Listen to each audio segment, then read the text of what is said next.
Salut les amis, salut tout Salut, le salut. monde. Ça va les gars? Ça va. Ah, Ça va très bien. c'est à toi qu'il faut poser la question, hein. Moi je préfère la poser comme ça, j'ai pas à répondre, c'est pour ça. On, T'as est- raison, il est technique. on Bah ouais. espère, on espère que cette émission va mieux démarrer que le Milan hier, quoi. Bon, ça On va va... pas être compliqué ça, hein. Alors, t'as un quart d'heure pour faire mieux, Bruce. Ouais. Bon, j'ai déjà fait mieux là, ça y est. Oui, on va dire que Bruce est plus créatif que l'AC Milan, quoi. Ah, puis, C'est par clair. contre, vous êtes obligé de renfoncer le clou comme ça d'entrée à ce point-là? Non, mais tranquille. Alors, On dit les termes. t'as parlé de créativité. Ouais. Franchement, San Siro, le tifo, l'ambiance hier, Ouais. ça, niveau imagination, très très fort. Dommage que Ouais. sur le terrain, c'était pas à la hauteur, ouais. Ouais. Exactement. Franchement, ils avaient tout mis. Ils avaient tout mis pour mettre de l'ambiance et tout, mais ouais, ça a pas suivi. C'est un peu dommage. Mais bon, on va en parler, les gars, justement, pendant cette petite heure, hein. Vous connaissez, bien sûr, sur le chat, hein, c'est le rendez-vous du jeudi. Le rendez-vous du jeudi, semaine Champions League. On va débriefer nos deux matchs qu'on a eu cette semaine, mardi, mercredi. On va bien sûr commencer par Milan, parce que c'est le match le plus récent, hein. Voilà, on l'a bien en tête. Et après, on parlera de Manchester City. Donc, vous l'avez bien compris, cette heure va tourner autour de ces deux matchs, hein. On va pas faire les hipsters, on va pas parler, Pipion, de la Qatar Cup, comment elle s'appelle? Non, mais c'est la Coupe d'Asie, tout simplement. Il y a eu il y a eu le tirage au sort et on a partagé ça avec Braco pour l'inviter à voir ce fabuleux tirage au sort qui vient de tomber parce que, quand même, on a des groupes bien sympathiques. Si Poineau veut les afficher, Ouais, croyez-moi, franchement, je veux bien qu'on les affiche et que tu nous fasses un petit état des lieux des groupes, Il parce les a, que il ça a a, l'air passionnant. Non mais parce que je peux switcher sur l'autre scène, mais Poineau il a vraiment prévu les groupes et tout? Je suis pas sûr, non, c'était une Non, vanne. là, c'est de l'impro total, hein. Ah Là, bah parce que c'est moi à la régie les gars là, donc c'est... Non, Là non, c'est c'est une vanne, petit c'est une flop. vanne. Ah ouais parce que sinon vous m'auriez dit avant, moi j'aurais préparé le truc hein. Bah, franchement, ça l'aurait mérité. Après, il est jamais trop tard, hein. Vas-y, tu sais quoi? Donc, vas-y. Par les 2 secondes, je vais vous Vas-y, l'afficher. Bruce, vas-y. Franchement, moi, ça m'intéresse de fou. Non, mais en tout cas, juste pour commencer cette émission, vous le savez, hein, on est là avec Winamax, donc, pour vous proposer ce petit contenu. Ça nous fait très, très plaisir. Vous le savez, sur le site Winamax, hein, winamax.fr, vous avez un bonus de bienvenue grâce à la team hors-jeu et donc à Winamax aussi. Si jamais vous mettez 100 euros, vous avez vos 100 euros qui sont doublés en pari gratuit. Donc ça, c'est la petite offre qu'on vous propose à chaque fois en début d'émission. Et vous le savez, je vous ai promis de vous le répéter jusqu'à la fin. Si vous n'avez pas 18 ans, vous ne pouvez pas parier. Et aussi, bien entendu, parier en étant raisonnable, en étant responsable, bien sûr, parce que les paris sportifs, c'est quelque chose de dangereux, quelque chose qui peut voilà, vous mettre dans des galères qu'on n'aime pas trop. Donc, on préfère quand même vous prévenir. C'est juste pour s'amuser et rajouter un peu de piment. Merci, Bruce. Je vais Merci afficher beaucoup. ça à l'arrache, hein, mais au Bah, moins... non, mais c'est très bien, c'est très bien. On est sur Twitch, c'est parfait. bah, voilà, Pipion, raconte-nous là, explique-nous, c'est quoi ce délire en fait? Mais non, mais c'est la Coupe d'Asie, c'est comme l'Euro, c'est comme la Copa América. Et la dernière D'accord. fois, il y a eu, c'est les compétitions, la Corée du Sud, le Japon et le Qatar récemment a brillé. Et voilà, bah, Ouais. du coup, je parle souvent de football et hipster. Là, s'il y a vraiment des mecs qui sont à 11 h du mat devant un Malaisie-Jordanie, là, franchement, les gars, je m'incline. Parce que là, je pense qu'on pourra pas faire mieux. Et après, c'est une compétition qui a été un peu plus élargie. Là, c'est vrai que il y a beaucoup d'équipes, donc le niveau sera pas forcément ouf en poule. Ok. Et voilà, on retrouvera toujours des bonnes équipes. Après, bon, c'est des pays qui n'ont pas vraiment pas l'habitude, tu vois, de le dire, et on se le répète. Mais par exemple, l'Inde et la Chine, pays de plus d'1 milliard d'habitants chacun, qui sont pas fantastiques. Mais bon, c'est le seul moyen pour eux de briller un peu sur la scène internationale, quoi. Ouais. Ça me fait penser à ces tweets qu'on voit parfois passer sur l'Inde. Tu sais, ils sont 1 milliard et ils n'arrivent pas à avoir une équipe de foot. Il y en a plein qui les ont descendus Et par Ouais, non, rapport mais c'est par ça. rapport à ça. Il nous faudrait Kanto en focus sur la compète. Il aime bien Mais de l'Asie, ouf. tout ça. Kanto, lui, c'est un délire où il pourrait suivre et nous faire une petite rubrique à chaque fois sur ce qui se passe là. Ah Mais bah, largement. bah après, je pense qu'au bout d'un moment, son rythme de vie, on va le tuer parce que le mec, il fait tennis la nuit, biathlon le matin et Mais c'est pour volage ça, il est déjà l'après-midi. foutu son rythme de vie, donc autant aller au bout des choses. C'est clair. Ok, bah en tout cas, on essaiera de suivre cette compétition, hein, tout simplement. Et si jamais on a moyen d'envoyer un reporter, bah on le fera. Allez, messieurs, commençons avec notre petite session de débrief. Et on va commencer par Milan, hein, par le derby de la Madonnina, bien entendu. Un match remporté par l'Inter, 2-0. J'en profite tout de suite, voilà, pour dire pardon, amis interistes. Voilà, je mets les menottes. J'aurais jamais dû vous dire que vous ne méritiez pas d'être là. Parce que là, franchement, bah. Ah oui, là, t'as dû te été faire très, très attraper, bon. là. Hein. Ah non, mais c'est pas attraper, si je continue de me faire attraper. Ah bah tiens, j'ai une notif encore. Ah, bah, voilà, je viens de me faire insulter encore. Désolé, vraiment les supporters interistes, parce que votre match était quand même assez complet. Et de l'autre côté, Bruce, hein, Milan est un peu passé à côté de son sujet. Maintenant, bah, on a envie de chercher les raisons de ce presque non-match, en tout cas milanais, ce qui a conduit Milan bah, à ne pas avoir la réponse contre cet Inter, hein, très clairement, qui a fait, il faut le dire, une très très belle entame de match. Bon, les raisons, elles sont assez simples. Hein. De toute façon, l'Inter a été bien au-dessus à tous les niveaux. Ça aurait pu même finir à 3-0, il n'y aurait pas eu grand-chose à dire. Je le dis depuis assez longtemps, vous me connaissez avec Milan, je suis beaucoup cette équipe. Offensivement, c'est à 85% du temps, c'est Leao qui va déclencher les grosses actions du Milan. Donc Ouais. bah, quand tu te prives de Leao, déjà, bah, il te reste plus grand-chose offensivement. Et on l'a vu hier, c'est pour ça que tous ceux qui suivent l'AC Milan se plaignent des attaquants, parce qu'à part Giroud, voilà, où c'est même si c'est pas le meilleur neuf au monde à l'heure actuelle, c'est quand même un neuf qui peut servir, etc. Leao qui est très fort, le reste, c'est irrégulier. Et voilà, c'est par intermittence, notamment Diaz par exemple, qui est capable de coups d'éclat, mais il manque de constance. Et puis le reste autour, c'est pas fou, quoi. T'as Salmakers qui peut apporter un peu de temps en temps, mais c'est pas C'est incroyable pas non du même plus. niveau. Messias, voilà. Donc t'enlèves Leao déjà. Bah, quand tu joues l'AC Milan, tu sais que c'est le seul limite qui peut accélérer le jeu et voilà, devant et percuter. Donc tu l'enlèves, bah, il reste plus grand-chose. C'est beaucoup plus facile déjà de défendre sur ce Milan-là. Après, moi, on va dire, je m'attendais pas à grand-chose offensivement de cet AC Milan. Bon, je m'attendais quand même à un peu mieux parce que voilà, c'est dur de faire pire que ce qu'ils ont fait hier. Donc je m'attendais peut-être à un peu mieux, mais en fait là, moi où j'ai été le plus déçu, c'est derrière Ouais, quoi. C'est ouais. défensivement et aussi au milieu de terrain. Bon, t'as Benasser aussi qui se pète très vite, donc ça aide pas. Déjà que t'as un début de match ultra compliqué, il y a Benasser qui se pète, donc ça, c'est gros coup dur. Mais ces derniers temps, ils avaient montré, ils avaient retrouvé de la stabilité avec la défense et tout, et ils prenaient Ah, beaucoup moins de on buts. l'avait largement mis en avant, on en avait largement parlé Ouais. sur le quart de finale hein, de la défense de Milan, justement. Exactement, ouais. Ces Donc, derniers temps, au comprenable. moins, c'était costaud et tout. Donc, je m'étais dit, bon, Ouais. même si là, ils font pas un gros match offensif, parce que je m'y attendais vraiment pas à un gros match offensif de Milan, au moins être solide. Et puis, au retour avec Leao, on sait jamais, etc. Mais il n'y a pas grand-chose qui allait, quoi. Il y avait trop d'espace, ils ont été trop gênés par l'Inter. Et voilà, le milieu de terrain de l'Inter a bouffé l'AC Milan. Les Mm. deux attaquants devant, ils ont fait trop mal. Et puis voilà, il y a eu de la passivité, beaucoup trop d'espace et ils se sont régalés l'Inter. Donc à tous les niveaux, même dans les duels, état d'esprit, ce que tu veux, voilà. Et ça jouait beaucoup mieux au ballon. Honnêtement, j'ai rien à dire. Moi, vous me connaissez, Ouais. souvent, j'ai souvent même défendu l'Inter, même quand ça se passait pas trop bien pour eux, parce que je disais, pour moi, ils ont une vraie équipe, il y a de la qualité, etc. Donc même quand en championnat, ça tournait pas trop, ça me surprenait. Et bah, je pense que les gens l'ont vu hier. Ils sont capables, voilà, ils ont un milieu qui pue le foot. Derrière, là, tu avais des soldats. On sait qu'il y a un goal où ça tourne très bien aussi. Et puis devant, tu as Lautaro. Bon, je trouve sa note, c'est un peu sévère parce qu'il aurait mérité peut-être 7 parce que j'ai trouvé encore très bon hier. Perso, il faisait très mal, c'était un poison. Dzeko, bah, c'est Dzeko, quoi. Et puis, pareil, tu fais rentrer des joueurs, je veux dire des Correa, tu fais rentrer Lukaku, des Brozovic, il y a un banc. Ouais. Milan, déjà, le Ouais. 11 hier, il y a des faiblesses, mais t'as même pas de banc, tu vois. T'as peut-être Origi qui a apporté un petit peu, tu vois, quand il est rentré, lui, il a percuté deux, trois fois, voilà. Mais t'as même, déjà, le 11 est bancal et t'as pas de banc.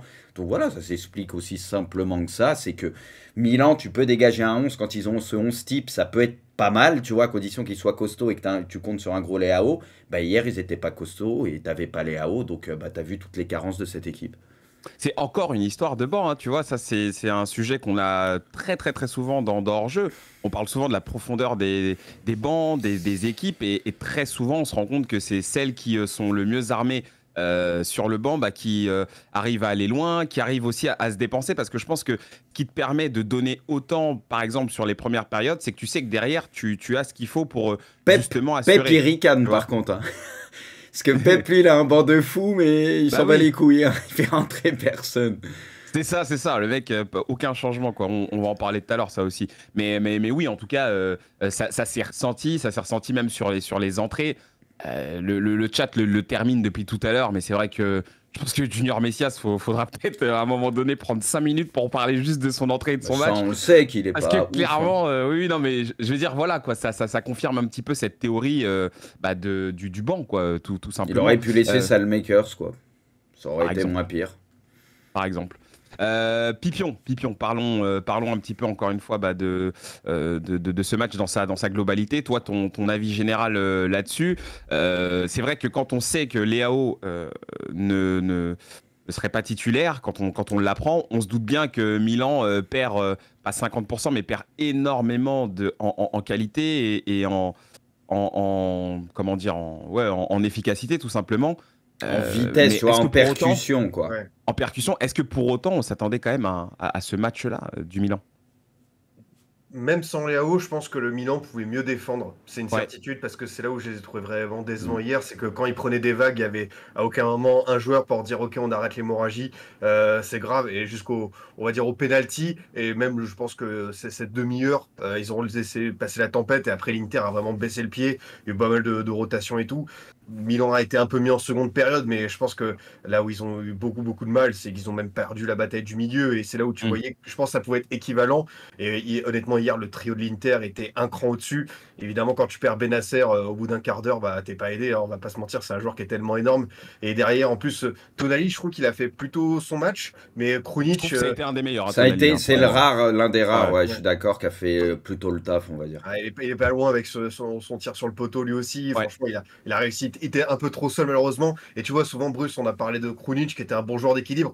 J'ai peur que pour ce niveau-là, demi-finale de Ligue des Champions, comme beaucoup de joueurs de ce Milan, malheureusement, c'était le plafond de verre, c'était beaucoup trop haut pour eux parce qu'on a senti même, tu vois, dans la nervosité qu'il il est un peu dégoupillé. Il a pris un carton suite à un attroupement et même dans l'intensité, il n'a pas répondu présent. Et franchement, quand tu regardes le nombre de ballons récupérés par le trio Barella, Mkhitaryan, Çalhanoğlu et celui de l'AC Milan, il y a pas, vraiment pas photo. Il y a une bataille qui a été remportée très tôt, très vite.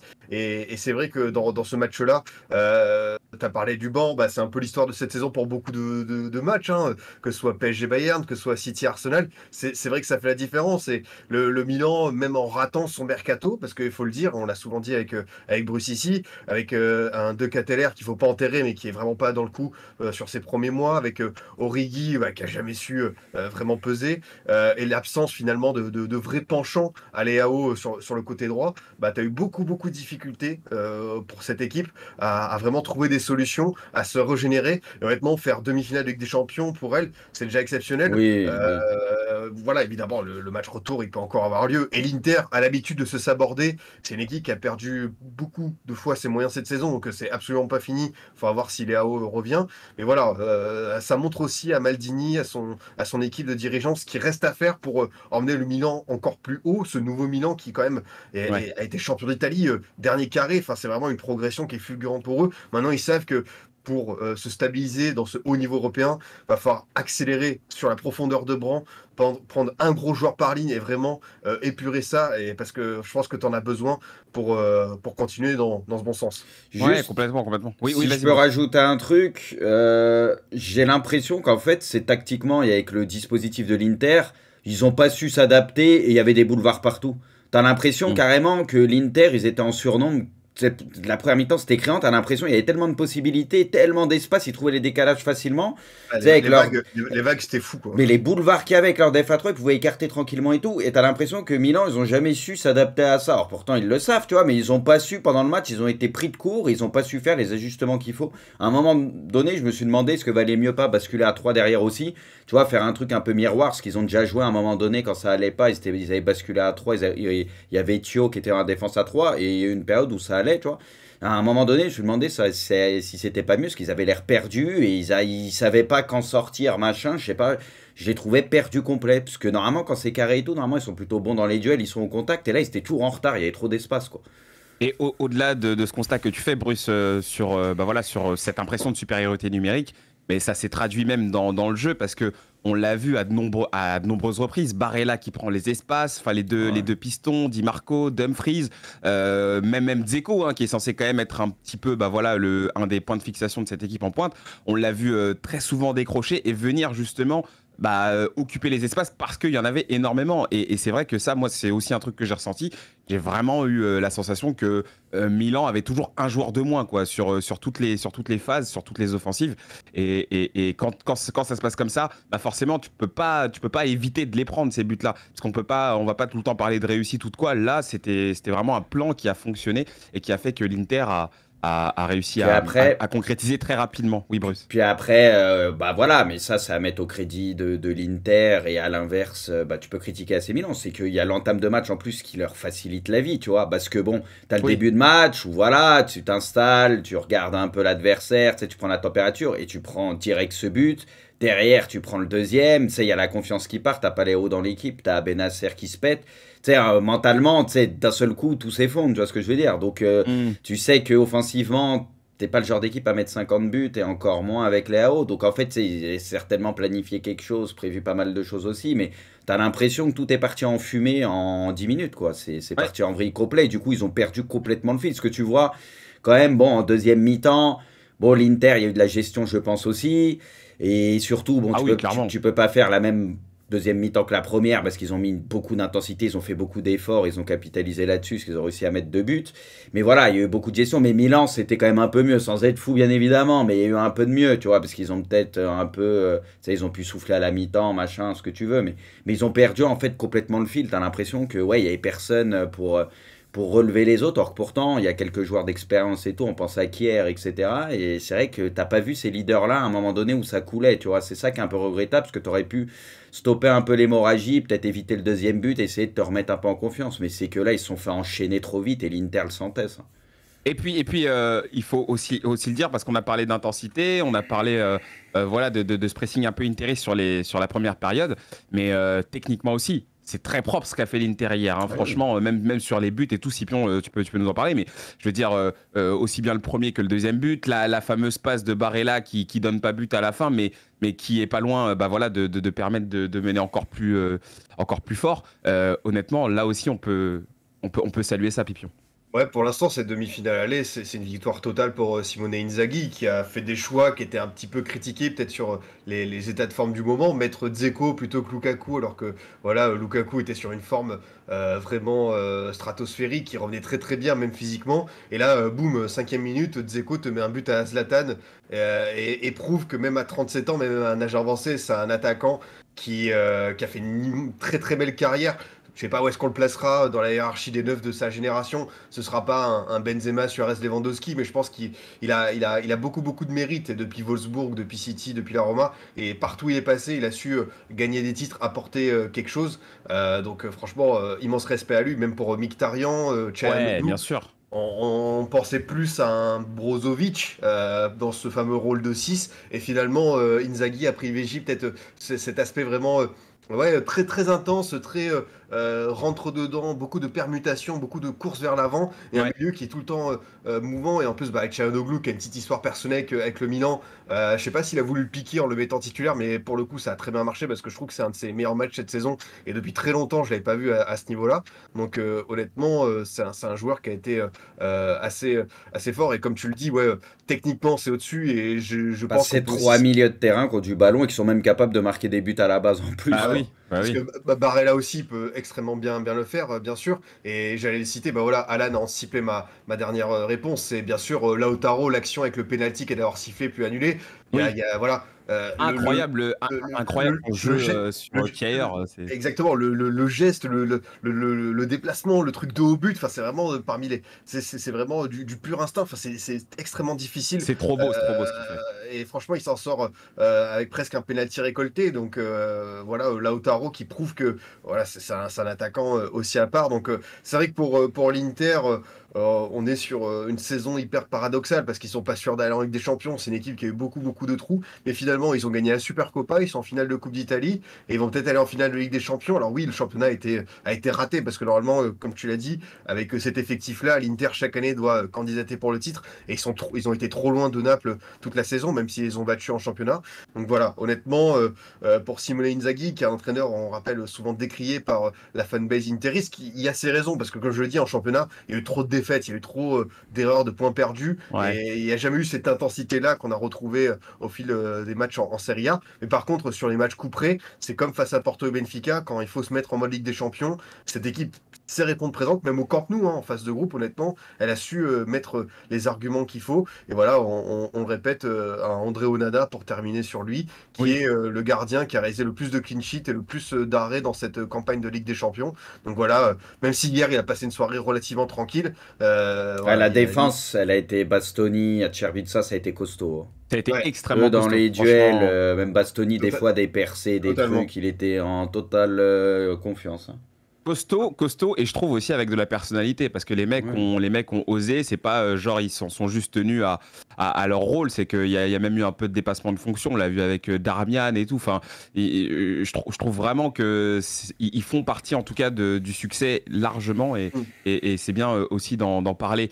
Et oui, je voulais revenir sur ça, sur ce que je disais en début d'émission, mais peut-être que ce que j'avais sous-estimé quand j'ai fait ma fameuse sortie pendant l'émission, c'est peut-être ça, c'est que en fait finalement dans ce genre de match, et puis moi je je dis toujours que c'est dans ces matchs-là où tu attends d'une équipe qu'elle donne tout ce qu'elle a, qu'elle arrive même à surperformer avec ses qualités et ses défauts. Et ben là, l'Inter, oui, sur cette saison, elle prouve que elle est largement armée, voilà, pour livrer ce genre de rencontres et donc de prestations. Est-ce qu'on peut passer au top, flop, MVP, tout ça, même si on a quand même parlé de pas mal de joueurs. Bruce, voilà, 3 tops, 3 flops, et après on verra peut-être pour le MVP homme du match. Euh, Et juste, je te coupe Bruce, sur le ouais. chat, allez-y aussi, hein, si vous aussi vous voulez nous donner vos tops et flops, hésitez surtout pas, on va faire un petit peu le tour après. Bon, à top, après, moi je trouve l'Inter, c'est collectivement que ça a été très fort. Bon, il y a des joueurs peut-être qui sortent un peu du lot, mais je trouve Oui, qu'ils ont tous été au minimum bons, et il y en a qui ont été très bons. Tu vois, moi, Bastoni, j'ai bien aimé son match derrière. Devant la doublette, pour moi, ce qu'on voyait sur les notes, moi, Lautaro, je l'aurais mis à 7 aussi comme Zeko. Pour moi, la doublette, c'était ultra complémentaire et ça a pesé de fou sur la défense de l'AC Milan. Et c'est pareil, le milieu de terrain, tu vois, oui, t'as Mkhitaryan, machin et tout. Mais pour moi, Barella, ça reste précieux. Çalhanoğlu, même si bon, je suis pas fan de joueur, en tout cas maintenant, il a fait un match costaud aussi. Je veux dire, c'est l'ensemble du milieu de terrain pour moi qui a été très fort. Moi, c'est une victoire d'équipe, donc j'ai envie de te dire, l'Inter, tout court, l'Inter, ils ont fait un vrai match de patron. Et après, côté Milan, bah, c'est collectivement éclaté hier, dépassé pareil. Après, les flops, bah, Messias, c'est sûr comme tout le monde, hein, on va pas tourner autour du pot, parce que après, bon. c'est dur de tirer sur un joueur comme Non, ça, qui entre, qui est mais pas forcément censé, tu vois, oui, mais entrer. Enfin bon, tu vois, Mais c'est dur. le Milan, mis à part Tonali et Maignan, moi je trouve, ils sont tous passés à côté de leur match plus ou moins. Il y a Diaz qui a eu quelques trucs, tu vois, mais son 5, je le Ouais, trouve quand même plutôt généreux. Pour moi, c'est Tonali qui, en tout cas en joueur de champ à Milan, s'en est le mieux sorti, tu vois. Alors que ouais. c'était une galère pas possible pour eux. Et Maignan, dans les buts, il a fait quelques arrêts et tout. Voilà, lui, il pouvait difficilement faire mieux. Après, le reste, pour moi, c'est passé complètement à côté du match. Et voilà, et Pioli, ouais, peut-être. Dans les flops? Bah, je sais pas dans les flops, mais peut-être. En fait, c'est ça le maker. Je comprends pas pourquoi il aurait pu le laisser un peu plus, quoi, pour moi. Parce que, encore une fois, Messias, bon, c'est tous ce que ça vaut. Donc, moi, perso, j'aurais peut-être laissé Salmaker. Mais après, bon, encore une fois, il compose avec ce qu'il a. Il y a beaucoup de manque pour moi dans cette équipe. Et je le dis depuis longtemps, quand t'as ton 11, tu peux en tirer quelque chose si l'état d'esprit est là. Mais tu peux vite te retrouver limité si tu as besoin d'un peu de banc et si tu as des absents. Et là, c'était criant hier. Donc, il y a des joueurs qui sont irremplaçables et qui changent complètement l'équipe. Bah, voilà, Léao par exemple. Donc, tu prends trop cher, quoi. Et là, si je voulais faire un résumé de tes top et flops, je crois que je prendrais 3 heures. Mais non, mais top, mais top, mais non, T'as mais. cité, je crois, tous les Mais joueurs non, des deux mais. équipes, voire les bancs. Mais non, mais parce que top, l'Inter, pour moi, c'est une victoire d'équipe. Ils ont roulé sur le Milan hier et flop tout l'AC Milan, en fait. C'est ça que j'ai envie de te dire. C'est que pour moi, Oui, c'est oui, tellement non, mais criant collectivement hier. Il y avait un gouffre entre les deux équipes que voilà, c'est comme c'est ça. sûr. C'est sûr, c'est sûr. Pipion? Ouais, bah écoute, 3 tops, forcément, ça va être du côté de l'Inter. Je veux dire, Mm. Simone Inzaghi, parce que nous Ouais. proposer une telle copie en demi-finale à la Ligue des Champions, il faut être un vrai bon coach. Et pour le coup, son plan a parfaitement marché les 15 premières minutes. Il les a étouffés comme jamais. Et honnêtement, il a eu le temps en plus en seconde période de faire les petits remplacements qu'il faut pour faire souffler, tourner pour le match contre Sassuolo ce week-end, et histoire de pouvoir aller chercher la qualification en championnat Ligue des Champions. Le match de Dzeko à 37 ans, je l'ai dit, mais on adore quoi. Enfin, C'est buteur, beau le match qu'il toujours, fait, c'est toujours, beau. toujours bon dans les déviations. Il peut plus évidemment faire tous les efforts possibles, mais c'est excellent. Et puis ouais, allez, c'est difficile à sortir. Mais Bastoni, on n'en parle peut-être pas assez dans les très bons défenseurs centraux de sa génération, mais c'est quand même quelqu'un qui, il y a eu quelques petits creux de régularité, mais c'est quand même un joueur où tu sens qu'il a tout le potentiel, à la fois athlétique, mental et technique, et aussi de vitesse. Hein. C'est la percée plein axe. Bon, là, je sais pas ce qui s'est passé du côté de Milan pour un défenseur central réussisse à la glisser comme ça aussi facilement à Dzeko, mais c'est impardonnable à ce niveau-là. Et, et puis côté Milan, enfin côté AC Milan, bah forcément en flop, Junior Messias qui nous a fait une entrée digne de Clayton NG Prime Olympique de Marseille, à savoir, comme j'ai pu le dire sur Twitter, une performance de zigoto où Il chaque manquait geste, juste l'extérieur du pied. ouais voilà, chaque geste, ça jouait pour les caméras, ça voulait faire absolument le top but, le prix Puskás, mais bon, faut plus se concentrer, des choses simples quand tu sais pas faire, ne te complique pas la tâche. Et évidemment, c'est un joueur qui revient de loin, qui a un parcours assez atypique. Il y a 5 ans, il n'était pas footballeur pro, donc voilà. Mais voilà, on est en demi-finale Ligue des Champions, on attend quand même beaucoup plus. On l'a pas cité, mais c'est vrai que dans ce genre de match où on attend on va dire des grands joueurs, Théo Hernandez n'a pas répondu présent pour Non, c'est moi. vrai, c'est Il vrai. lui manquait Léao. S'il a pas Léao, c'est pas la même histoire à chaque fois. C'est son binôme en fait. Non, mais Ça, je c'est suis un d'accord. problème, Bruce, du coup. Ça, c'est un vrai Ouais, problème. mais parce que Léao, les deux, ils percutent, etc. Et c'est le côté fort du Milan. Et on va pas se mentir, quand t'as pas Léao, ça change complètement cette équipe. Et souvent, quand il est pas là, c'est pas la même histoire à ce niveau-là. Et en plus, vu qu'ils étaient dépassés, tu sais, il était souvent entre deux, je pense. Hier, parce Ouais. qu'il voyait les boulevards qui allaient et qui avaient. Et du coup, de temps en temps, il osait peut-être pas y aller. Et puis, vu que Léao, il fait reculer tout le monde, tu vois. L'Inter, ils auraient été obligés de jouer plus bas par moment, etc.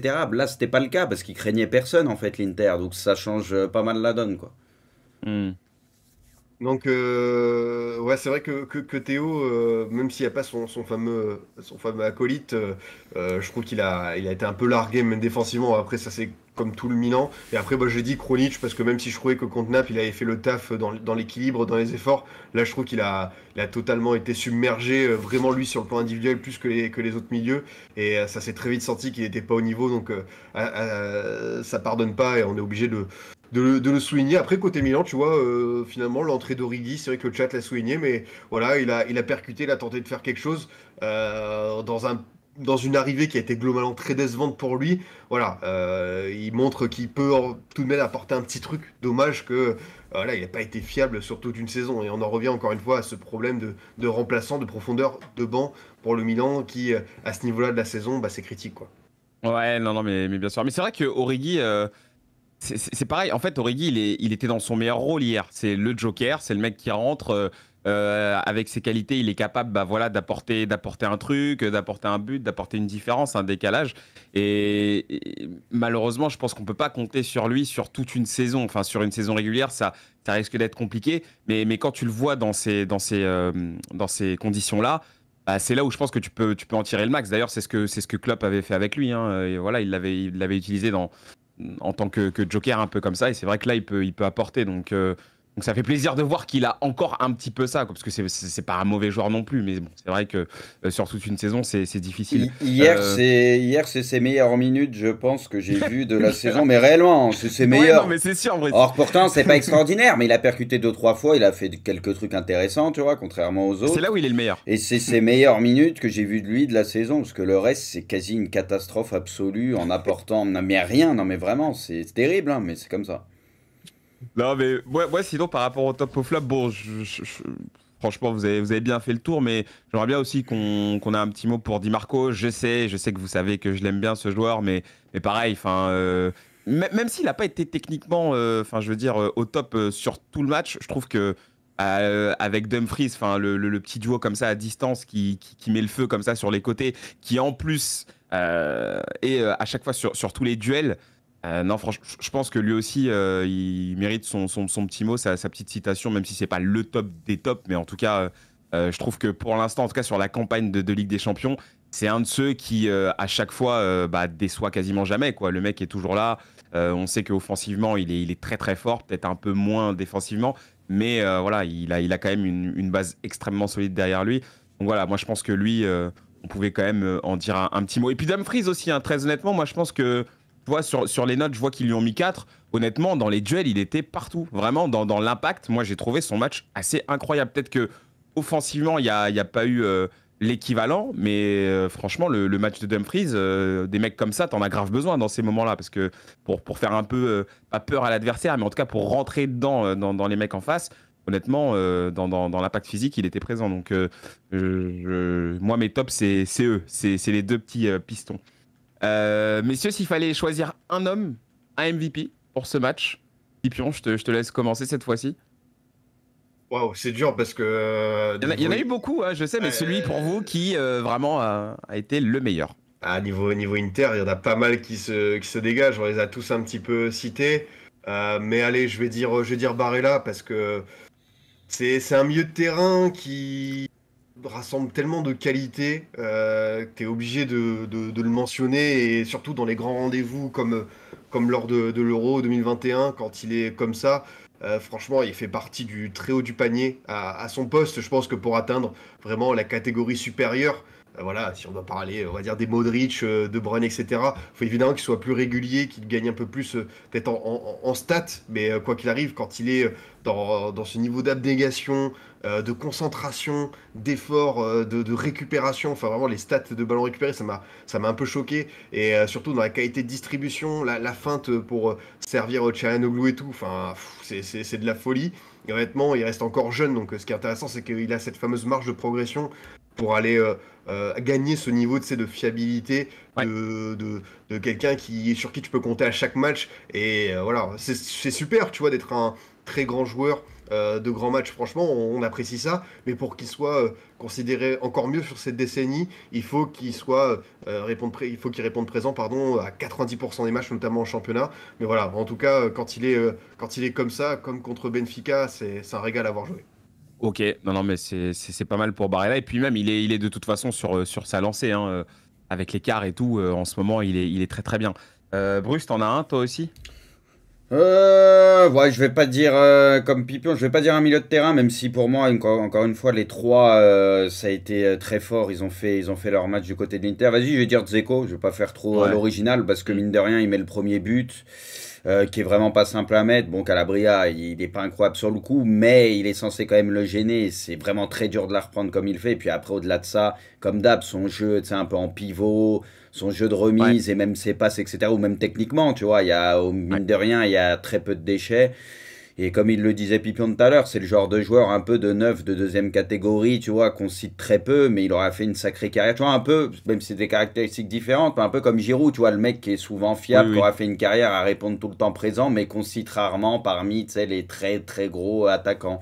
Mais c'est des valeurs sûres et franchement, le match qu'il fait encore, bah, on comprend pourquoi il a été choisi en tant que titulaire. Et voilà, c'est Dzeko, ça reste un super joueur et il sait tout faire, quoi. Ouais, moi je tranche entre vous deux, je partirais aussi sur Dzeko.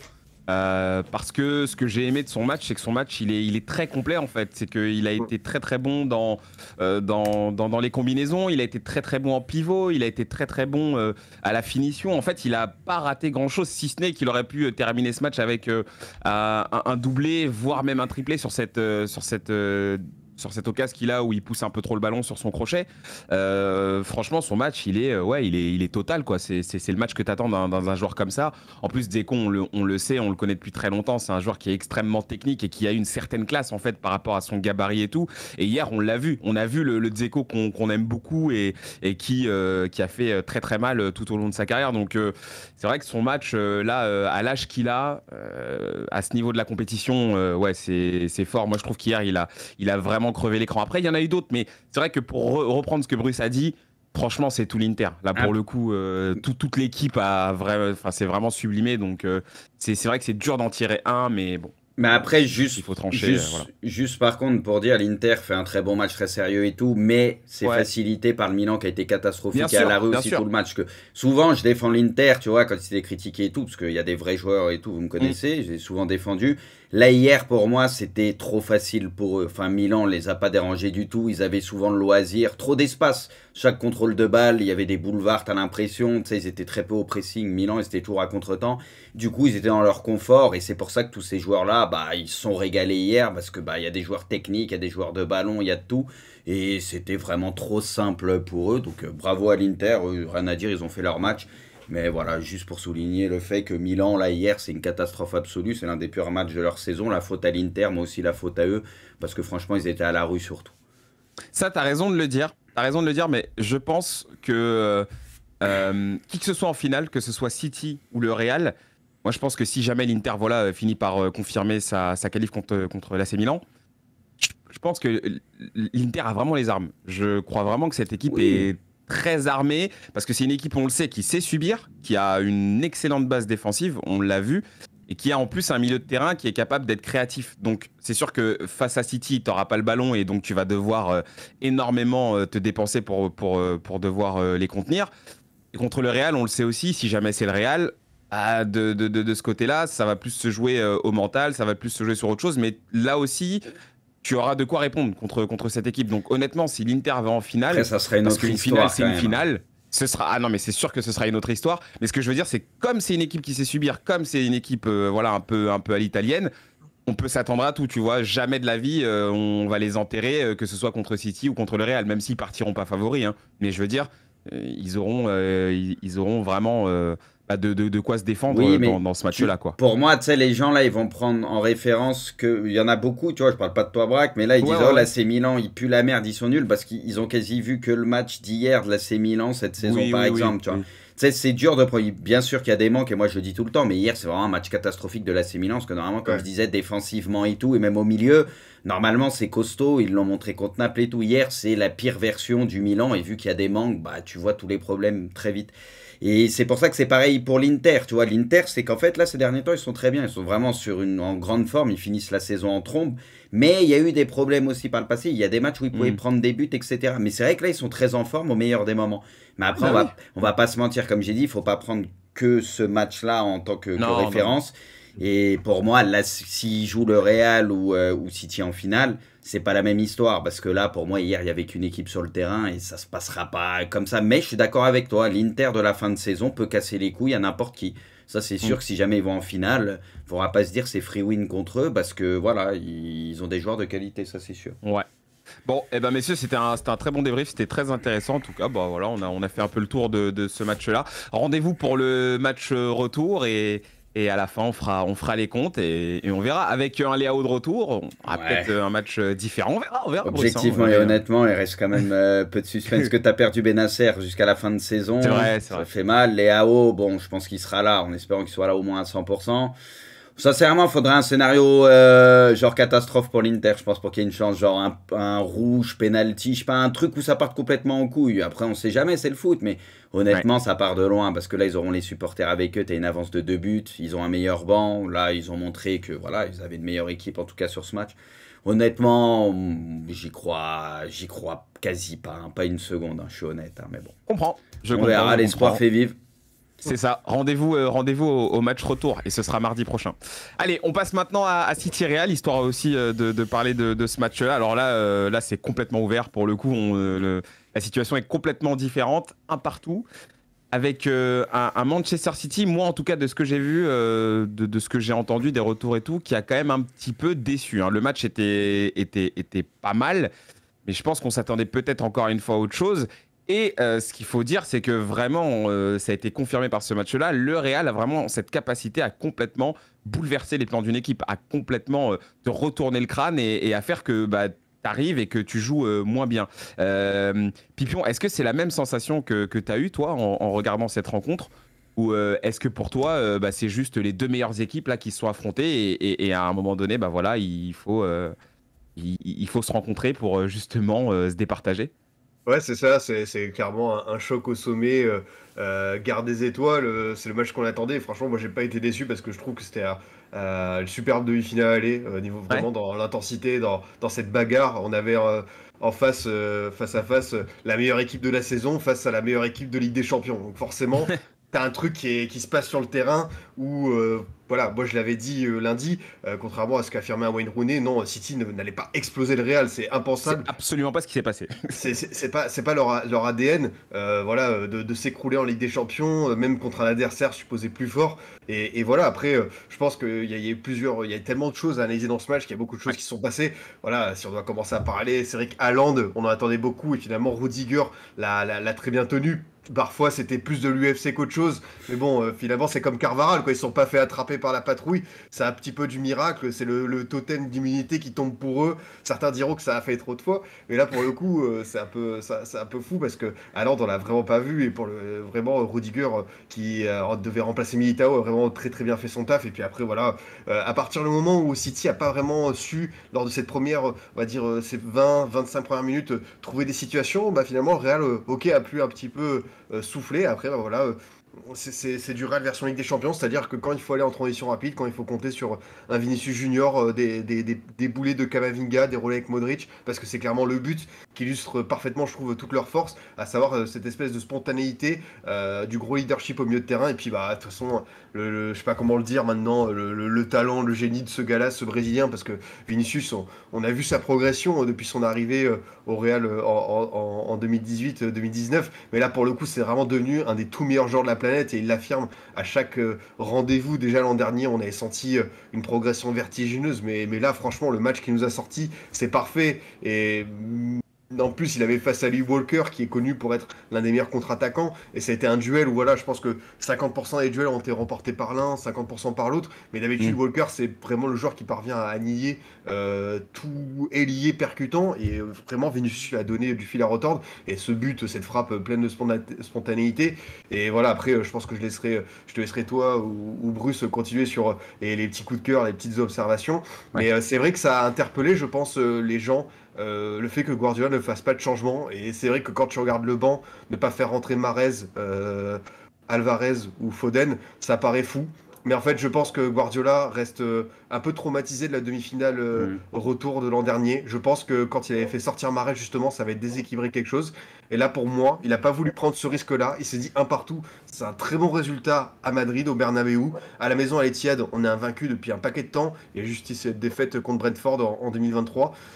Pour moi, vraiment, je sais pas s'il a, il a un petit peu, comment dire, paniqué, mais je pense Ouais. que vraiment, il y avait ça en tête. Il s'est dit, ok, en fait, ce 11-là, il y a peut-être des joueurs un tout petit peu fatigués, il y en a qui ont été un petit peu en dessous de leur rendement habituel, mais finalement, on tient le score face à la meilleure équipe de la Ligue des Champions. Moi, je m'en contente, c'est une demi-finale à aller. On a un match au retour, on a toutes nos chances. Voilà, je pense que c'est ce qui fait partie de sa logique. On peut regretter parce qu'évidemment, comme je te dis, quand les trois joueurs que tu fais citer, tu les laisses sur le banc, ça paraît fou. Mais au final, pour le moment, ça lui donnera peut-être raison.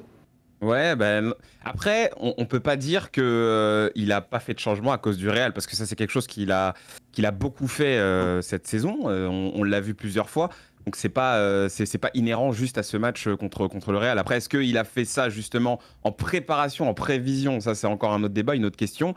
Mais c'est vrai que à l'approche de ces matchs-là, Guardiola, oui, on le sent quand même un peu plus tendu. Hein. Ça se sent sur le terrain. Tu vois bien que tout ces démons, t'as la sensation qu'il remonte un peu à la surface. Et finalement, bah, quand tu vois son équipe jouer ce mardi, avant-hier, bah, tu vois qu'il manquait un truc, quoi. Tu vois que c'était pas aussi fluide que sur les semaines précédentes. Je sais pas si tu es de cet avis-là, toi, Bruce.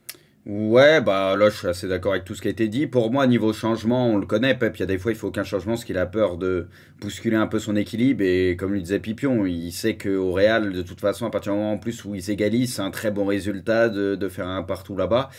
Le seul petit reproche que je peux lui faire à ce Ouais. niveau-là, c'est pour moi, ok, laisse les deux joueurs de côté, Grealish et Bernardo, à la limite, mais Alvarez, il aurait pu le tenter.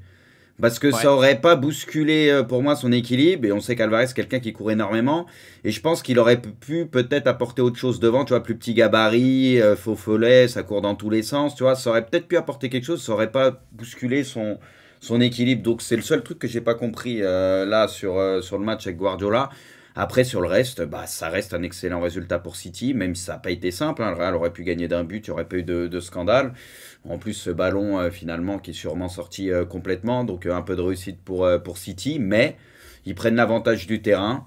je pense que le retour, ça sera bien différent parce que, enfin, à voir s'ils vont se libérer complètement. Parce que c'est vrai que tu le sens, ils respectent trop le Real. Ils ont peur du Real, Beaucoup peut-être trop, beaucoup peut-être trop. à juste titre, mais ils ont un peu trop peur parce qu'il y a plein de passes qu'ils pouvaient faire vers l'avant à des moments donnés qui correspondent à leur jeu pour casser les lignes, les fameuses passes entre les lignes, et ils les tentaient pas. Souvent, ça rassurait les passes, ça repartait Ouais, derrière sur le ouais, ouais, côté. ouais. Ils n'étaient pas complètement libérés et tu le sentais. Donc, c'est pour ça que c'était un City très stérile dans l'ensemble. Mais je pense qu'au retour, enfin, s'ils veulent se qualifier, il va falloir qu'ils se lâchent complètement et que ce soit le City qu'on connaisse et qu'ils respectent peut-être un peu moins le Real en se disant bah, on peut leur faire très mal en jouant notre jeu parce que bah, de toute façon, s'ils jouent leur jeu avec les joueurs qu'ils ont, ils ont sûrement la meilleure équipe au monde. Mais il va falloir qu'ils se libèrent un peu plus parce qu'à ce petit jeu-là, ils peuvent se faire punir par le Real. Je pense. Vas-y, Boris, vas-y, Ouais, vas-y. vas-y, non, tu peux rebondir, tu voulais Non, dire un non, truc. je voulais rebondir en disant que, en fait, moi, l'impression que j'ai eue, c'est que City était dans l'excès de prudence. C'est-à-dire que Ouais, j'ai l'impression que les joueurs, à chaque fois qu'ils se disaient qu'ils pouvaient tenter une passe risquée, en tout cas, bah, j'avais la sensation qu'ils se disaient ah, mais si on la perd, celle-là, derrière, on va se manger un exactement. compte, ça peut partir du côté de Rodrigo, ça peut partir par Vini, et c'est ce que j'ai ressenti. Et c'est un petit peu dommage parce que finalement, City. Là où ils sont le plus forts, c'est là, c'est sur ces passes un petit peu risquées. Tu peux un petit peu, pas jouer à la baballe, mais en tout cas essayer d'aspirer l'adversaire. D'ailleurs, c'est ce qu'ils ont un petit peu essayé de faire au début du match. Et derrière, essayer de le prendre en compte. Et ils savent le faire. Donc je comprends pas pourquoi ils sont pas allés au bout de cette idée-là. C'était un peu dommage parce que finalement, ça a mis le Real dans les meilleures dispositions possibles. Le Real, si tu commences à flipper devant eux, bah, ils vont le sentir. Et en fait, c'est la meilleure équipe pour ça. C'est l'équipe qui sent le mieux les faiblesses de son adversaire. Donc c'est vraiment là où moi j'ai été très déçu par City, c'est qu'ils sont pas allés au bout de Ouais, leur mais par projet contre, et c'est pour ça que finalement il y a peut-être eu ce un partout et que certains joueurs sont peut-être aussi passés à côté, tu vois. Oui, Bruce. au final, les deux équipes, elles se prennent un but au moment où elles sont un peu mieux que l'autre sans avoir un temps fort de malade mental et de 10 Ah, ce fois qui est au-dessus. paradoxal. Ouais. City, ils commencent mieux, ils se font punir. Et le Real, après, tu Ouais. sens qu'ils prennent un peu le dessus. Mais eux, t'as l'impression qu'ils sortent un peu plus, ils prennent Et confiance. ils se Ils se font disent, punir. on peut peut-être mettre le deuxième et ils se font punir, tu vois. Ouais. C'est ça, en fait. C'est pour ça que ça se respecte et tout et que ça a peur. Parce que souvent, sur des matchs comme ça, et tu vois le Real en première mi-temps, enfin, tu vois leur défense et tout, comment ils défendent. City, t'as l'impression qu'ils auraient pu continuer à jouer comme ça 3 heures, ils auraient pas trouvé la faille, tu vois ce que je veux dire. Et Ouais, c'est ouais, après ouais. le fait de prendre un peu confiance, de sortir un peu plus, d'avoir un peu plus le ballon, d'être un peu plus haut, et c'est comme ça que tu te fais punir au final. Moi, je pense vraiment que le Real, s'ils veulent se qualifier à City, il faut qu'ils fassent le demi-temps comme ils ont fait la première. Pas prendre trop confiance si jamais ils mettent un but ou quoi, pas trop sortir, attendre City, les frustrer et se projeter en contre. Parce que voilà, c'est comme ça qu'ils sont trop forts le Real, et City, c'est comme ça Mm. que tu peux les emmerder. Et le Real l'a montré, ils l'ont très très bien fait en première mi-temps. Le City, bah, trouvait pas la solution. Peut-être ils osaient pas par moment, ils tentaient pas, mais parce qu'il y a la crainte avec Vini, etc., les contres. Ouais. Et ils le faisaient très bien, ils défendaient extrêmement bien aussi le Real. Donc pour moi, c'est ça leur chance. Il va falloir le faire très bien encore, mais sur demi-temps, voilà. J'ai l'impression que tu es bien d'accord avec ça, Pipion, en tout cas. Non, mais totalement, c'était un match paradoxal, comme tu as dit. Enfin, première période à avantage de City, le Real hyper tranchant avec cette action Camavinga, Modric, Vinicius. Et à l'inverse, seconde période, un City a vraiment emprunté, un Real qui se lâche un peu plus. Et là, bah voilà, De Bruyne qui vient égaliser et ramener tout le monde à égalité. Et honnêtement, ce match, il reste un petit peu indécis parce on a vraiment senti que c'était les vraiment deux meilleures équipes de la compétition et que ça se jaugeait. C'est vrai vous avez parlé de crainte, de prudence, mais aussi un petit peu d'expérience, hein. Je pense que là, pour le coup, on est vraiment dans cette fameuse temporisation. Je pense que on s'est régalé, mais on aurait pu aller encore plus loin. Les deux équipes sont pas totalement lâchées. C'est pour ça que j'ai vraiment hâte de voir le retour mercredi prochain. Et il faut pas oublier qu'on a aussi assisté à un match de très bons gardiens. Autant on lui est tombé dessus plein de fois, justifié. Ouais. Mais Ederson, honnêtement, depuis un paquet de temps, c'est quand même beaucoup plus sérieux. Je sais pas s'il a peut-être senti le coup de voilà, peut-être qu'on va te prendre une doublure un peu plus la saison prochaine, peut-être qu'on va Déjà faire contre venir le une Bayern, concurrence. il avait fait le taf, déjà, ouais. Exactement, honnêtement, je trouve que la note de 5 que j'ai vue, il est un peu sévère parce que il a vraiment bien rempli son rôle. Il a sorti les ballons qu'il fallait, la tête de Benzema à la fin, tout ça. Et ben bon, après, en face, on sait que Courtois, c'est le meilleur gardien au monde. Il l'a montré encore, mais ça reste assez impressionnant. Il a résisté pas mal de fois à De Bruyne. Et sur le but, ça part tellement vite, il peut pas grand-chose. Voilà. Pareil. Pareil pour le but encaissé par Ederson, mais honnêtement, ouais, la frappe de Tchouaméni aussi, c'est vrai, j'ai bien vu parce que je pensais à celle de Benzema, mais Tchouaméni aussi, ça part très très vite. Donc voilà, Elle est pas super dure non plus à arrêter pour un gardien de cette qualité-là, hein, je pense à la frappe de Tchouaméni. Hein. Elle part vite et tout, mais je trouve pas que ce soit non plus, tu vois. Non, mais il est rassurant quand même. On avait un doute comme chaque année, mais c'est vrai que sur les matchs couperets là depuis la phase finale cette saison, il est plutôt rassurant. Ederson, il n'y a pas grand-chose à dire. Hein, tu vois, le but, il y en a, ils disaient oh il a un peu avancé, ce que tu veux, mais des fois c'est pour réduire l'angle. Qu'est-ce que tu veux faire sur la frappe de Vini? Et tu le prends le but, c'est tout. C'est la frappe de Vini qui est incroyable, mais pour moi, non, il fait vraiment le taf. Il est rassurant, quoi. Alors que normalement, on dit l'inverse d'Ederson. Là, c'est vrai que je le trouve plutôt rassurant sur ces derniers temps. Vas-y, Pigeon. Non, mais c'est bon, j'avais terminé. Je voulais juste mettre en avant les gardiens parce que voilà, on n'a pas eu non plus une farandole de tirs cadrés, mais on a quand même vu deux mecs qui savaient extrêmement bien faire le taf pour rassurer leurs défenseurs. Ouais. Non, mais. Juste, ouais, Canexus, il dit il peut faire le pas de côté qu'il n'a pas fait. Alors, à moins de pouvoir se projeter dans le futur et deviner la frappe de Vini comme ça et à la vitesse où ça part, crois-moi que t'as pas le temps de faire un pas de côté. Hein. Enfin, à mon sens, j'ai pas été gardien professionnel, mais je pense que là, c'est compliqué d'anticiper ça et de faire un pas de côté, quoi. Mais surtout que les gens, ce qu'il faut aussi se dire, c'est que quand t'as une frappe comme ça, quand t'as une action qui part aussi vite, t'as du monde devant toi. Enfin, je veux dire, t'es pas tout seul en fait. C'est pas juste t'es en un contre un contre. T'es légèrement masqué un peu au début, un peu donc masqué. Oui, tu peux pas non plus faire pousser tes bras quoi, ou je sais pas. Donc croyez pas que c'est facile. Et pareil, pour ceux qui me taclent sur la frappe de Tchouaméni, les gars, c'est exactement la même. Là, la frappe au peut être déviée et tout, mais comment elle arrive sur lui, et franchement, elle arrive pas à 2 mètres de lui. Très honnêtement, je trouve que c'est pas un exploit de la sortir cette frappe-là. Hein. Je suis pas en train de dire que c'est facile.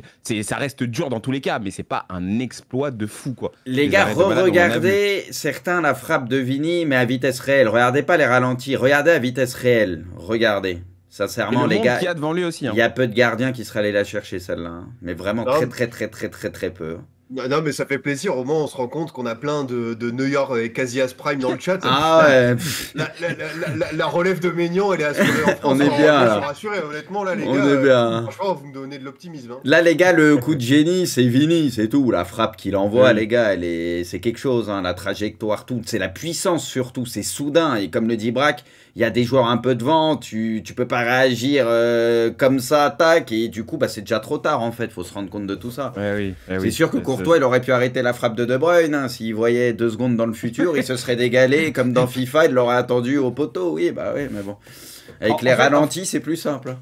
Juste pour rajouter un truc par rapport à ça, ça, je pense que c'est quelque chose. Je veux pas tailler ou alors vous faire entendre raison sur le chat, mais il y a un truc qu'il faut prendre en compte par rapport aux gardiens, c'est que l'action, ça compte énormément aussi. La vitesse à laquelle l'action elle part, la position des joueurs, la position, enfin l'angle dans lequel le joueur va partir, le crochet qu'il va mettre, la zone que le joueur va viser. En fait, c'est tout plein d'éléments qui font que le gardien, doit calculer. En fait, il doit prendre en compte plein de choses avant de prendre sa décision. Et comme ça va extrêmement vite, en vérité, si tu l'arrêtes, c'est parfait, mais si tu la sors pas, il y a des cas où tu peux pas en fait lui en vouloir parce que il y a beaucoup trop de données qui font que pour faire un arrêt comme ça, ça demande pas d'être surhumain, mais en tout cas d'avoir parfaitement calculé son coup. Donc je suis pas gardien non plus, mais je veux dire ça se sent sur le terrain, tu le vois. Enfin, je veux dire l'action, la manière dont elle part et tout. Il y a plein de choses qui font que c'est pas tu vas pas la sortir comme ça la balle. Oui, hashtag analyse. Il y en a, il a sorti OK Tafarel carrément. Ça a sorti Tafarel. Mais en fait, je sais pas. Les gardiens, c'est incroyable. Les mecs, tu le sens quoi, tu le sens. C'est pas juste la frappe qui compte en fait, c'est tout le contexte. C'est tout le contexte de l'action qui fait qu'à la fin, tu vas sortir le ballon ou pas. Bon bref, messieurs, un petit mot quand même sur le match de Benzema, parce qu'on en a parlé dans l'émission de lundi. Moi perso je disais que Benzema on le connaît, on sait un peu à quoi s'attendre avec lui, on sait que c'est un joueur hors norme, mais sur ce match vous l'avez trouvé comment Karim, vous personnellement, Bruce? C'est pas un très bon match de Benzema, mais moi je le disais, c'était ma petite interrogation, parce que ok il y a eu des triplés tôt en championnat, ce que tu veux, mais on sait que l'année dernière il gagne la Ligue des Champions grâce à un Benzema stratosphérique. Il n'est pas à ce niveau là quand même ces derniers temps, mais c'est dur d'être à ce niveau là parce que là c'était le truc de sa vie je pense, tu vois. Mais il a quand même été précieux par moment, tu vois. Comme d'hab, il y a peu de Ouais. déchets, il y a des décalages, il y a des trucs, on le connaît techniquement. Mais c'est vrai qu'il est moins impactant, on va pas se mentir. Après, c'était un match qui n'était pas évident pour les neufs, pour moi, que ce soit Haaland ou Benzema. Tu sais, c'était des matchs compliqués pour eux. Parce qu'il y a quand même des sacrés clients en face, on va pas se mentir. Donc c'est pas évident et voilà. Mais de toute façon, c'est Vini pour moi le meilleur joueur du Real cette saison. C'est lui qui Ouais. déclenche énormément de choses. Donc voilà, de toute façon, Benzema, ça reste un joueur qui forcément t'es obligé de le focus et tout. Donc ça libère des espaces aux autres, les autres en profitent. Parce qu'ils savent que Benzema, faut le surveiller. Mais voilà, encore une fois, tu peux pas être dans la même forme qu'il l'était la saison passée. Parce que là, c'était lunaire. Mais ils vont quand même avoir besoin d'un Benzema meilleur, je pense, au retour, s'ils veulent avoir une chance de s'en sortir. Il faudra quand même un Benzema qui arrive à peser plus. Ouais, c'est pas forcément le Benzema auquel on s'attendait. Pipi, t'en penses quoi, toi? Non, c'est vrai, c'est un Benzema qui est moins impérial, qui est moins génial que la saison dernière, parce que je pense qu'il y a une histoire de contre-coup physique, il y a la Coupe du Monde, mentalement peut-être qu'il y a voilà, un peu de mal à revenir, et comme l'a dit Bruce, le joueur ballon d'orisable du Real cette saison, c'est Vinicius incontestablement, mais tu vois, même avec ces petites circonstances, on a quand même un Benzema qui est pas loin de marquer, il faut un tacle, un sauvetage de Ruben Dias en première période, il y a cette Ouais. fameuse tête que Ouais. Ederson sort, il y a une première action là, en première période où il dévie bien aussi pour Vinicius. Donc, même s'il est moins sollicité, même s'il apparaît moins sur le terrain, il y a toujours ces deux trois bribes. Et de toute façon, tu es obligé de continuer avec lui parce que tu vas Ah pas oui. lancer Mariano Diaz face à Manchester City, quoi. Voilà, il est Ah quand non. même, Tu il peux est quand même tenter Hazard en indiscutable. neuf, hein. Ouais. Il est là, C'est- hasard, c'est- hein. c'est ça. Bah ouais, peut-être qu'il va encore grappiller un trophée dans son armoire. Ça va être un très beau palmarès, mais blague à part, voilà, Benzema restait quand même sur plusieurs triplés ces derniers temps. Là, pour le coup, il n'a pas été trouvé. Ça a été un peu difficile pour lui, mais tu sens que même dans ces cas-là, il reste toujours à l'affût du petit but qui va traîner. Donc voilà, faut quand même rester hyper vigilant pour la défense de City avec lui. Je le Ouais, sens, non, non. je sais pas si vous ressentez ça, je le sens un chouïa moins bien physiquement, par exemple, que la saison passée. Tu sais, je Ah, mais trouve c'est que. sûr. Tu sais, ça n'a jamais été un joueur ultra explosif, ce que tu veux, mais je trouve que physiquement, tu sais, son petit coup de rein ou machin, tu sais, je le sens un peu moins bien. Alors après, il y a peut-être l'âge et tout, mais du coup, ça aussi, ça lui pose un peu problème, je pense. Je dis pas qu'il est cata ou quoi, parce que moi, j'adore Benzema, il sera toujours précieux, mais je trouve que physiquement, il y a un truc en moins, quoi. Moi, je suis assez d'accord avec toi. Et pour appuyer ce que tu dis, euh, j'ai trouvé, par exemple, sur ce match-là contre City, qu'il y a des moments où il forçait un peu. Où il forçait un peu la frappe, où il forçait un petit peu l'appel. Et tu sentais que c'est pas vraiment naturel chez Benzema. Benzema, on sait que lui, sa vraie force, c'est que il a un QI foot et une capacité à sentir les coups qui est incroyable. Et je trouve que quand Benzema commence un petit peu à vouloir forcer les coups, eh ben, ça marche moins bien. C'est moins un bon Benzema. Après, il a encore cette qualité, on l'a vu, je sais plus c'était dans quel match, mais il avait fait un appel contre appel, là, je crois que c'était en Liga ou je sais plus quand. Il a encore ce truc-là où voilà, il peut avoir ce coup de génie qui fait que il peut aller au bout de ses actions. Mais je suis assez d'accord, ouais, je trouve qu'il un peu plus lourd, un peu plus pâteux, un peu ouais, Après, un c'est peu vrai que plus oui, il a été dans le emmerdé forçage. par les blessures et tout, et il n'a pas eu une saison simple à ce niveau-là aussi. Puis bon, il prend Ouais, de l'âge aussi, hein, voilà, c'est c'est comme vrai. ça, hein. Pipion? Non, non, bah après, voilà, l'an dernier, il a enchaîné énormément de matchs avec un rythme effréné en Ligue des Champions. Et en plus, pour la première fois depuis longtemps, il a aussi retrouvé l'équipe de France, ce qui signifie un rythme soutenu vraiment dans l'enchaînement. Et Ouais. pour lui, c'est quelque chose, hein. On rappelle que voilà, la saison dernière, il avait aussi joué avec des nations, tout ça. Enfin, vraiment, il avait terminé la saison à plus de 60 matchs. Pour quelqu'un qui avait l'habitude de se reposer lors des trêves internationales, je pense que ça a changé beaucoup de Ça choses. Et change. forcément, ses blessures. Et après, bah, même avec ça, ça reste le meilleur buteur du Real cette saison. Ça reste, comme tu as dit, quelqu'un qui est toujours à l'affût. À cet appel contre appel, il m'avait marqué. Il y Ah a ouais, aussi, moi voilà, aussi. un triplé contre le Barça. Donc, même en 2023, il reste un niveau plus que correct. Donc voilà, pour moi, il reste dans des bons standards. C'est pas le meilleur Karim, c'est pas le Karim qui porte le Real de l'an dernier. Mais ce qui est bien, c'est que maintenant, le Real peut se reposer sur d'autres joueurs. Parce que voilà, il fallait aussi ça. Benzema vieillit. Benzema n'est peut-être plus capable d'être performant à tous les matchs, au moins de planter. Et voilà, il y en a qui peuvent prendre le relais à côté de lui. Et ça, je pense que pour Ancelotti, pour Florentino Pérez, c'est le très bon message à retenir. C'est le plus important même, hein, finalement, pour l'avenir. En tout cas, du Real. Après, bien sûr, on n'a jamais enterré Benzema, les gars. Hein, croyez pas, on est juste en train de c'est juste que l'année dernière, il le était match sur contre City, surtout. Après la saison passée, il était sur une autre planète. Ça, c'est la saison d'une vie. Oui, hein. C'est l'une oui. des plus belles ligues des champions faites par un joueur, si ce n'est la plus belle. C'est de la folie, ouais. C'est n'importe 2 fois. Bon, mais c'est n'importe quoi ce qu'il fait avec le Real qui est toujours mené. C'est n'importe quoi. C'est juste que voilà. De toute façon, c'est Benzema. Il y a des standards très hauts parce qu'il est trop fort. Mais il continue, même s'il est moins bien, il continue à être fort. Ça, il y a pas de souci. Mais on se doute qu'il faudra un Benzema meilleur que sur l'aller au retour pour aider son club. Sinon, ça risque d'être compliqué. Tu vois, ils ont besoin d'un très bon Benzema. Bon, en tout cas, messieurs, je vais pas vous embêter avec top, flop, MVP, tout ça. On est arrivé à la fin de l'émission, mais j'ai bien la sensation que sur ce match-là, on en est qu'à la mi-temps. Voilà. Vous voyez qui se qualifier? Ah, c'est dur, ça reste dur, hein, franchement. Bah non, mais faut se mouiller. C'est pour ça que je pose la question. Faut se mouiller, mais Pipion, toi, tu. Non, allez hop. Oh, Ah, non, mais je sais pas. C'était comme lundi, on m'envoie au charbon. Non, mais lundi, j'avais dit City, je reste sur mon impression, mais c'est peut-être le genre de match qui va aller loin. Et après, bon, je vais pas faire trop long, mais juste au niveau des MVP, on n'a pas pu trop s'attarder sur lui, mais quand même, Eduardo Camavinga qui sort ce match c'est vrai. à 20 ans en demi-finale de Ligue des Champions, à un poste qui n'est pas le sien, où il a déjà dit qu'il n'était pas à l'aise, mais il sait faire les efforts pour l'équipe. Et oui, il y a des ballons perdus, oui, sur le but de De Bruyne, c'est lui qui perd la balle, mais honnêtement, ce qu'il sait faire, ce qu'il montre comme personnalité, comme débordement, comme sérénité. Sur le but de Vini, c'est lui qui fait la percée. C'est lui. Franchement, la passe D. Il me bluffe et c'est un vrai bonheur de l'avoir en équipe de France et qu'il ait retrouvé en plus ce groupe des Bleus depuis plusieurs mois. Et je le rappelle, mais il n'a que 20 ans, il a déjà remporté tous les trophées possibles avec le Real Madrid. Voilà, là, par rapport à la saison dernière, il est passé de ce statut de super sub génial qui faisait des différences à chaque fois, à celui de titulaire qui peut vraiment faire la différence. Alors, à voir pour les prochaines saisons où est-ce qu'il sera installé, milieu, latéral gauche. Mais quoi qu'il arrive, honnêtement, on peut se satisfaire de voir un jeune joueur français vraiment s'adapter comme ça dans le club le plus exigeant au monde, quoi.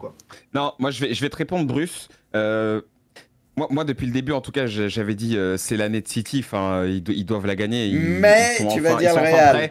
Mais alors non, mon mais il va être un peu teinté de nuances. En fait, ce qui se passe, c'est que j'avais peur que Guardiola nous refasse une dinguerie. Il n'a pas, à mon sens, fait de dinguerie. Mais le problème, c'est que j'ai vu autre chose et ça me dérange énormément. J'ai vu un Guardiola frileux sur ce match-là. J'ai vu un Guardiola qui a pas assez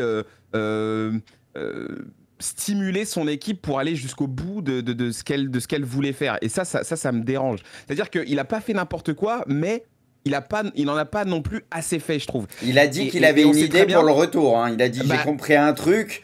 Il va bien nous faire une dinguerie. Il a dit, j'ai vu quelque chose à l'aller, au retour, en mode, il y aura un ajustement, en gros.